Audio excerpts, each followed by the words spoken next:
Welcome to the She Said Privacy, He Said Security podcast. Like any good marriage, we will debate, evaluate, and sometimes quarrel about how privacy and security impact business in the 21st century.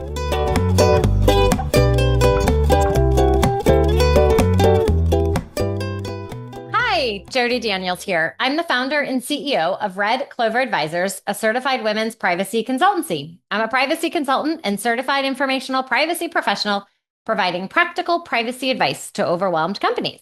Hi, I'm Justin Daniels. I am a shareholder and corporate M&A and tech transaction lawyer at the law firm Baker Donaldson, advising companies in the deployment and scaling of technology. Since data is critical to every transaction, I help clients make informed business decisions while managing data privacy and cybersecurity risk.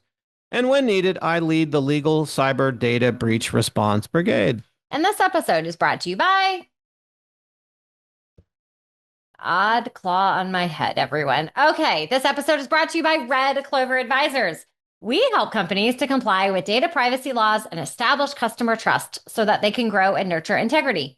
We work with companies in a variety of fields, including technology, e-commerce, professional services, and digital media. In short, we use data privacy to transform the way companies do business. Together, we're creating a future where there's greater trust between companies and consumers. To learn more and to check out our best-selling book, Data Reimagined, Building Trust One Bite at a Time, visit redcloveradvisors.com. So it was a little strange because this morning I went into the coffee shop, freezing in my winter coat with the pumpkins decorated outside because we are recording where it is technically November, but it feels like January. It was very confusing to try and go and get coffee with pumpkins out when it was so darn cold. Maybe you're just a weenie. Oh, well, there's that too. Thank you so much. It was okay. I see what kind of podcast we're going to have here today. So with that, people, I hope you are warm and cozy wherever you are. And today we have Monique Priestley, who is a Vermont State Representative focused on data privacy, AI, right to repair, and future of work. Monique serves on the House Commerce and Economic Development Committee, Joint IT Oversight Committee, and multiple national tech policy task forces. She was named a 2024 Epic Champion of Freedom. We're so glad you're with us today. Yeah, thanks for having me. We hope you're warm and cozy. I am. Thank you. Why are you looking at me like that? What have I done now? I don't know. Just don't get me into a case of the giggles. That's fun. No. Yeah. Carry on. So, Monique, as we begin our conversation, would you like to tell us a little bit about your career journey?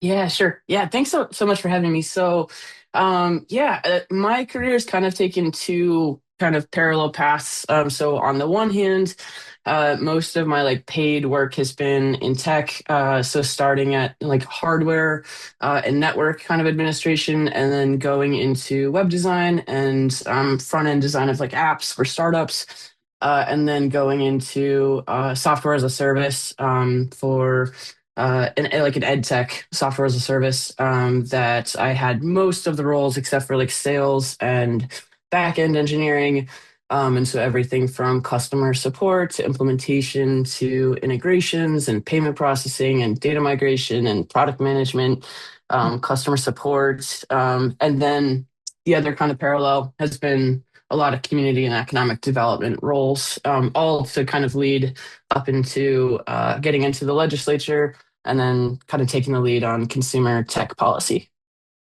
I think it is so fascinating, your tech background, helping to craft and talk about AI and privacy from a government point of view. That is uncommon, it seems. And I think that's, I've heard.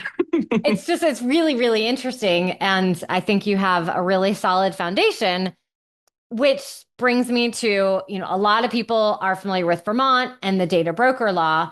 And as we just talked about, especially in our intro, right, you're on the front lines of state privacy legislation. What experience do you think Vermont's push into the data broker legislation and regulation and really protecting consumers stands out to you? Yeah. So I mean, the data broker stuff is actually interesting because in a lot of spaces when I'm traveling, it's like the first thing that people, especially in the privacy space, like people mention it. We also had the first AI like task force, like council, established in state government, so that's always brought up a lot. Um, it is interesting because now being on the front lines of all this stuff, I can look back to see. Um, Maybe how complicated and complex certain provisions ended up by the voices that are involved at the table. I guess I'll say that. And so, looking kind of back at where I am now, like it's interesting to see Vermont as a leader in that space. And then having us trying to fight to pass new provisions, and then also understanding what probably went into the original things and wanting to change and adjust those and making sure that we're actually protecting people and updating things like our data broker legislation. And I also think we have a huge role to play, not only just like establishing a baseline, but helping to make sure other states can get there too, and learning from where other states have gone with by copying our work too. That's really interesting. Can you share a little bit more about how on the state collaboration side?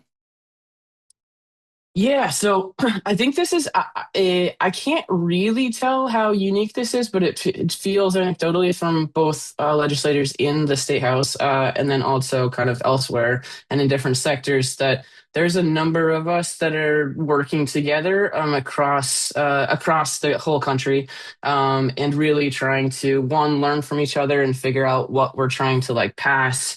We're sharing the politics of like what's going on the ground as far as like lobbying efforts to fight our stuff, and also sharing at this point like the experts that we're using to help either for testimony or to help kind of adjust definitions or provisions in the bills. And we spend a lot of time together, both online but also offline. A lot of us are part of multiple AI and privacy and cybersecurity task forces together.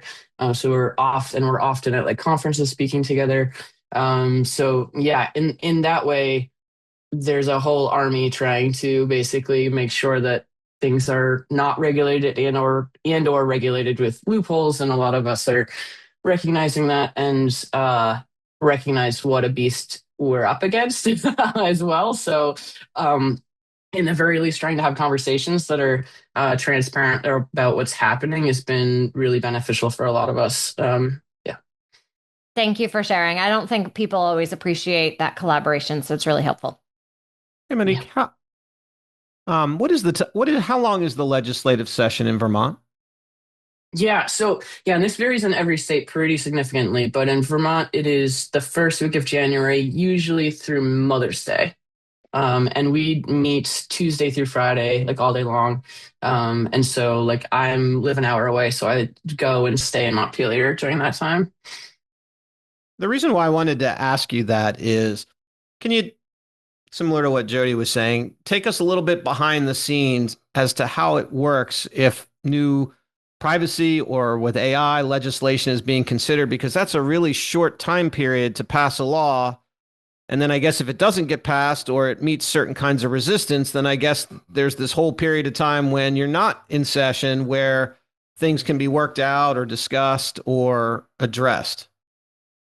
Yeah, so this whole thing has been wild because, yeah, it's not enough time.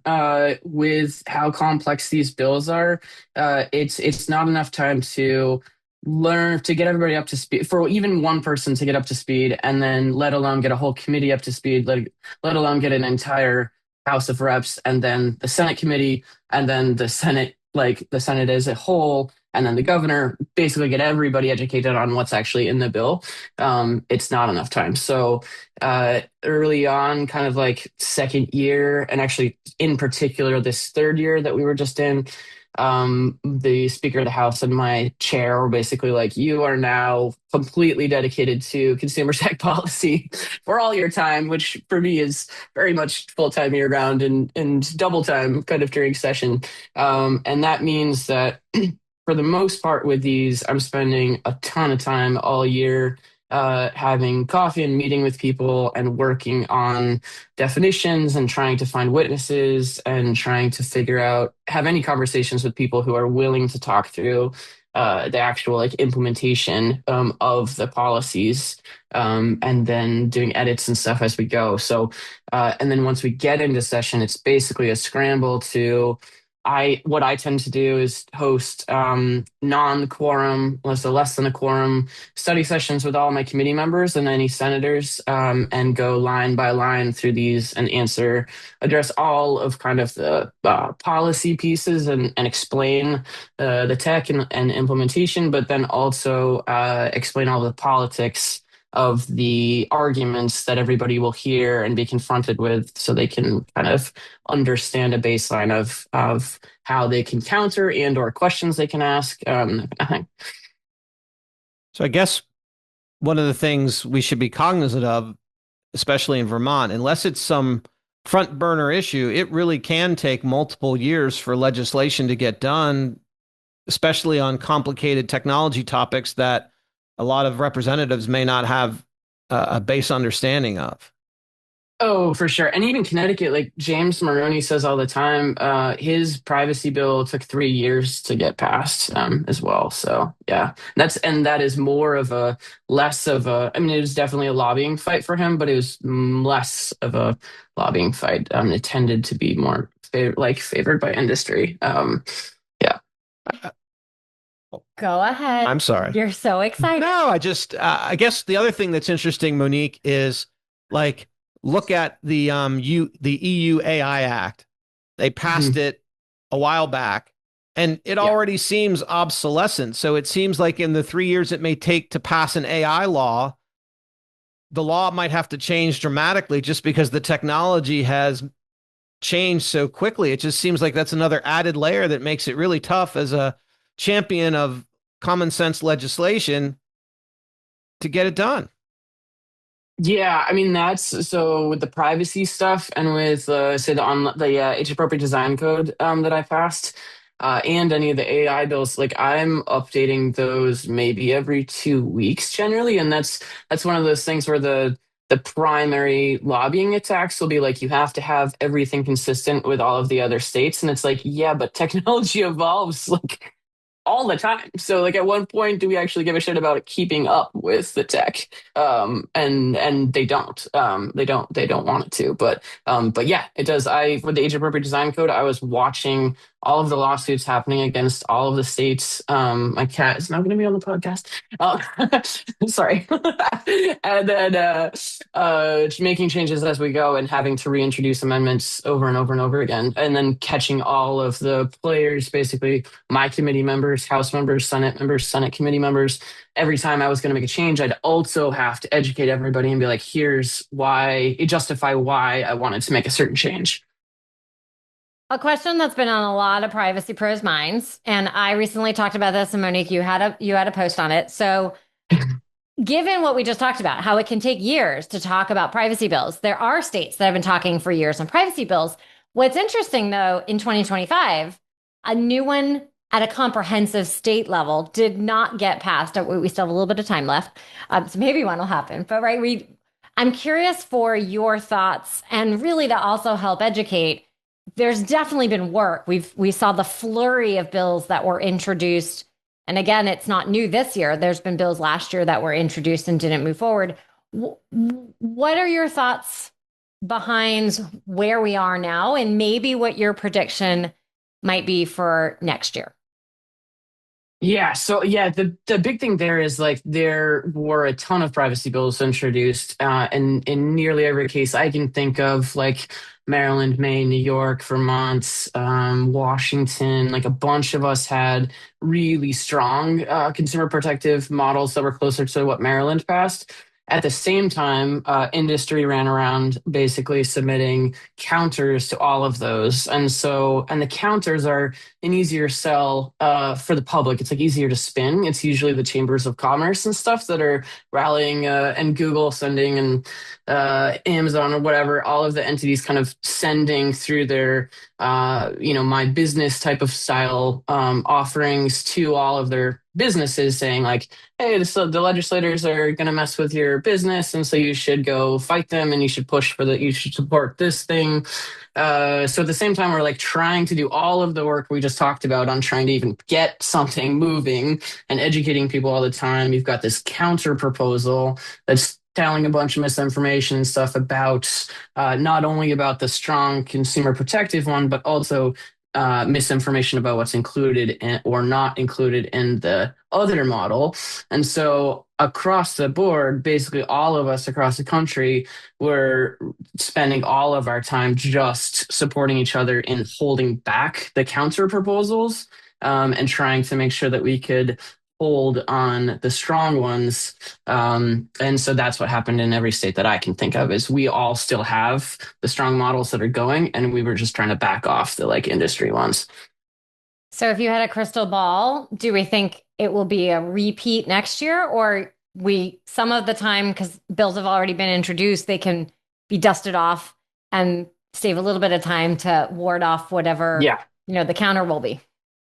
I don't want to jinx any of us, but hey, Jody's been saying Jody in Georgia has no rights for a really long time. So, Yeah. But I would place money on several of us passing strong ones, honestly. Like I mean, and one of the reasons I'm saying that is because one, I know what's going on in other states right now behind the scenes, and they're feeling pretty good. But also, I ran around the state, like I went to my speaker in my chair when we were trying to fend off the industry model, and a whole bunch of stuff happened there. But at the end, I was like, please let me pause it. I will run all over the state physically, and I will get Vermonters rallied up to come into the building next year. And so I've been going all over the state talking about privacy with people. And people are, especially with everything that's happening federally, people are pissed. They're scared. They want to help. And people are just coming out of the woodwork, whether they're working in industry or the advocacy, or they're just like normal Vermonters and small businesses who are terrified of what's going on. And so I don't see that energy will show up in the state house. Like I will make sure it shows up. And I don't see how we don't move something forward next year. I know Justin is so excited to ask a question, and I'm going to interrupt because I want to ask my question. Oh, so, dude, it's your podcast. No, it's our podcast. I'm the hired help. You are the hired help. Yeah.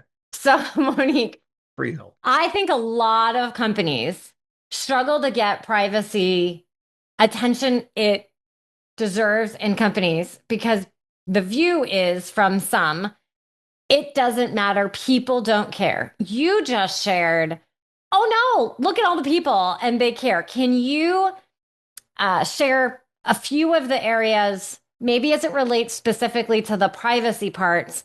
Because I think people listening will find that so helpful to be able to take back and say, no, this is where the concerns are. Yeah.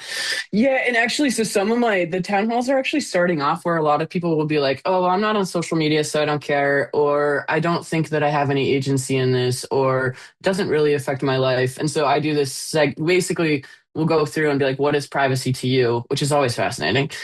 And then I will do this basically like, well, let me tell you, basically, none of you mentioned anything that's not social media. You think that none of this touches you. And I go through like 15 examples where I'm like walking to the grocery store, walking into your apartment, and somebody has a Ring camera on their door, like your car insurance rates going up, your health insurance being denied, like your grocery prices rising, your airline ticket prices rising. And so once I go through like 15 examples of real things where they just have to exist as a human operating in the world and they may not even own a phone.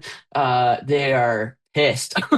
And they walk away just so mad. They've all told me and they followed up. And some of them, they really are, they do understand. Like I've had people who are legal immigrants who are like, I feel like I'm being blackmailed by society, like by social media companies, basically, because I want to exist in a world where I can talk to the people I know, but that information is now being used, like weaponized against me. And so I think like the thing is like, if once the public understands all of these ways that they are already having violations, even without having any kind of like element where they think that they're actually giving up something, they're so mad. And I think like the potential for the public to at large realize what's going on and then lose complete trust in much of industry is a very big risk. But we have to tell I think the biggest thing I would say for people in companies, and I'm actually doing privacy and AI compliance in a company right now. It's wild. Is like storytell. Like we need to be more transparent with everybody and make privacy part of like daily conversations with people in a way that cuts through the noise of like having it just be whether or not you're on Facebook. I am so grateful for you sharing that. Thank you. I want to package that up. Now, Justin, you can ask your question. Okay. So, Monique, I know you've served on committees where you talk to other legislators and experts in other states. Mm-hmm. And so I'd love to understand maybe your thoughts or how you may be hearing about other people think about the following. Never thought about this before, but if you are an establishment and you serve alcohol to underage kids, you can lose your liquor license. Mm-hmm. However, if you're one of the big tech companies with AI, you can have the 365 24/7 chatbot. You can put out in reports where certain big tech companies are saying, yes, we're going to have the AI suggestively talk to children. You're seeing lawsuits now filed against these companies in states where children have been engaging with AI about how to commit suicide, and the AI is assisting them in that. Nothing seems to be really happening about this on a federal level. And I'd just love if you could maybe give us a window either into your thinking or what you see with other legislators in other states are thinking around these types of issues. Because I thought about it. It seems ridiculous to me that you can lose a liquor license, but all this damage is being done to our kids. And somehow that's different. Yeah. Yeah, I don't want to swear in your podcast, but yeah, it's messed up. Um, I'm so the wild thing here, I think, that I get frustrated with is all yeah, so totally agree with the liquor license, like losing liquor license. Like there's so many parallels to like analog versions of harms that we have laws to cover, and then it's like the same harms that we're creating online, but companies will basically claim that either they're already covered by the analog, but not really, because then they'll just fight it in court, and then we have to like try to come up with this whole digital version of trying to like save ourselves from the same harms that we already have existing laws for. And the frustrating thing for me with kids laws, so I passed an age appropriate design code, and I did that because one, we were able to put really strong privacy protections in, and like I felt good about doing something. Politically, it's kind of a pain in the ass because I don't want to just protect kids. Like, yes, kids are at a higher risk for all of these harms, and they are preyed on by social media companies because they stand to make a ton of money if they're able to follow a kid from the time they're like 5 their entire life, right? And then also anything a kid wants, the parents have to buy. So then they've got a whole household wrapped around their finger.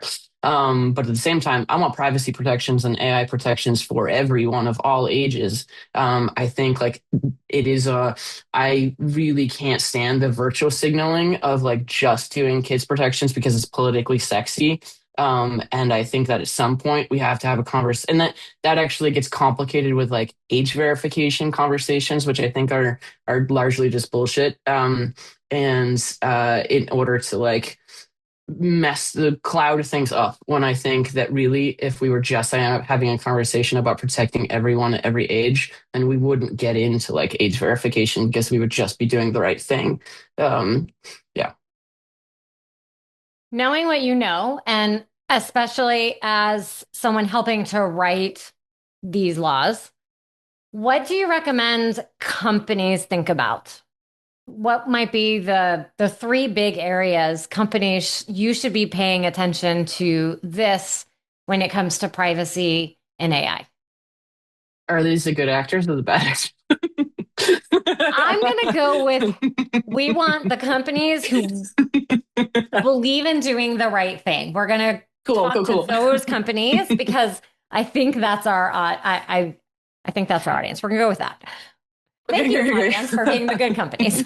Thanks, audience. 3 things. I mean, I think so.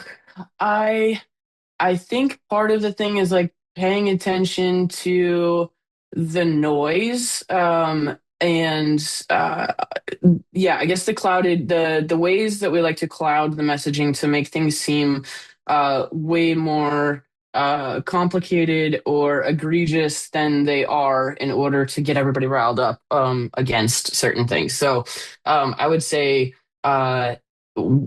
digging in more, and then we're having conversations with legislators and stuff. Like I actually call out to anybody listening who's the good actors who want to have a conversation. I think that legislators want to do the right thing. Hardly any of us have staff. Hardly any of us actually have expertise in this stuff. And so I think it's easy for lobbyists to raise a bunch of alarms when if most of them actually have not read my bill. And so that's also a thing. I think that another thing is the whole thing about consumer trust, the public. I think the public is way more kind of on a line where they don't necessarily think that they're putting themselves at risk or they have to. And I think the moment that the public at large realizes that actually companies are taking advantage of them in ways that they could never imagine, that moment I think is not too far away. And I think companies are going to have to, I think the companies will have to be more aggressive about being protective and being loud about the fact that they're protective and they actually take this stuff seriously. I think that's a competitive advantage that they can have moving forward. And I don't know what a third one would be. Sorry. All right, that's all right. That's okay. Thank you. So when you're not engaging with all these different laws as a privacy expert, as a state representative, what do you like to do for fun? So I really like to be outside, paddleboarding and that kind of stuff. But honestly, I travel a ton for legislative stuff, but that is also super fun. And so I like running around cities, having coffee, meeting people, and taking in all the food and the drink and the experiences of traveling. Well, if people would like to learn more or to connect or follow your work or support your work, where can they go? Yeah. Thank you for having me too. So Priestley, Priestley, VT.com is where I've kind of put all of my legislative, I keep track of podcasts like this, newspaper articles. I list all of the bills that I'm currently working on, and just have other ways for people to reach out. And LinkedIn, connect with me on LinkedIn. Yeah. Amazing. Well, Monique, we're so grateful that you came today to share a little bit of your views and where Vermont is today. So thank you so very much. Thank you. Thank you so much for having me. Thanks for listening to the She Said Privacy, He Said Security podcast. If you haven't already, be sure to click subscribe to get future episodes and check us out on LinkedIn. See you next time.